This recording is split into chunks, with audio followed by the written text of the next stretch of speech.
Ito ang aking gagawin. Diba, nalinisan ko siya sa kamay pa.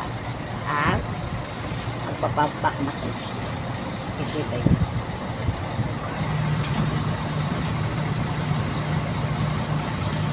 Sanay kasi ito lalo pag pagod.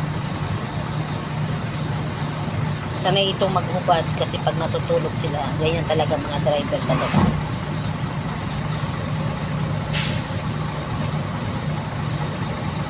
Kasi pag nagmamasas sa likod, ulo, kasama na yan.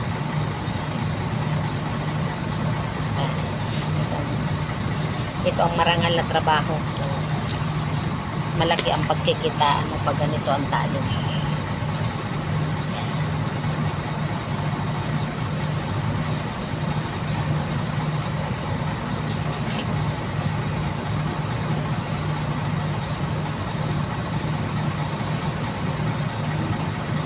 Kasi sa mga lamig-lamig ito, pag matigas niya pag ganyan, yan ang mga masarap yung massage.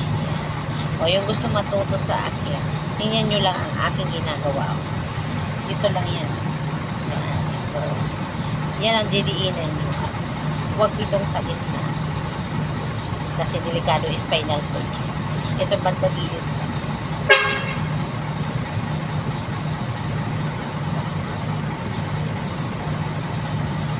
Kung gaano kayo nag-massage dito, gano'n din sa kabila.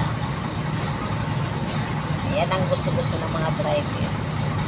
Minamassage sila. Kasi everyday puyat, pagod. Hindi sila makapulog matulog dito. Kasi upuan lang sila natutulog. Nakahubad. Yan. Yan ha. Yan ang mga tekniko. Kung paano ako tinawag na raketerang ina. Kasi madiskarte talaga. Kahit ayaw magpamassage, nagagawa ko yun ng paraan sa pag-i-discarte para mapasarap dito ng massage. Ganyan lang sa mga tingin. Tapos, ganyan mo sila ng siko. Baba. Siko naman.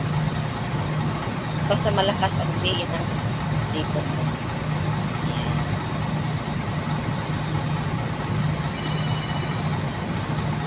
Diba? Ay ang lalaki ng braso ko pagkamassage. Kasi mga minamassage dito, mga ganyan na tao. Kaya,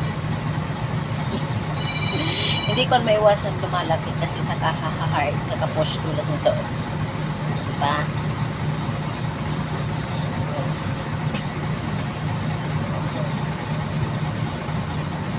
Katapos nyo yung massage ito. Ganyan massage. Ganyan ang tamang paghihilo. Mas maganda kasi pag nag-insito ka na mayroon kang galing sa test ng massage.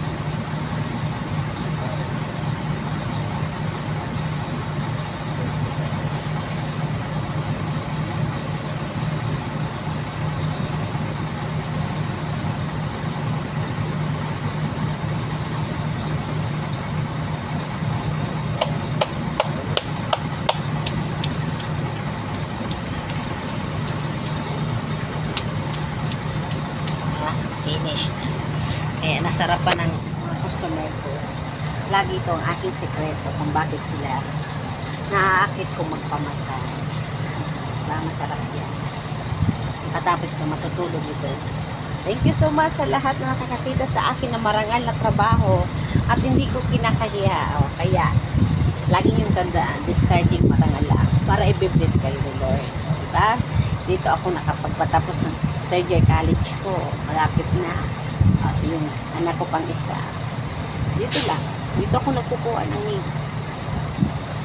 Sa marangal na discard. Thank you so much sa lahat.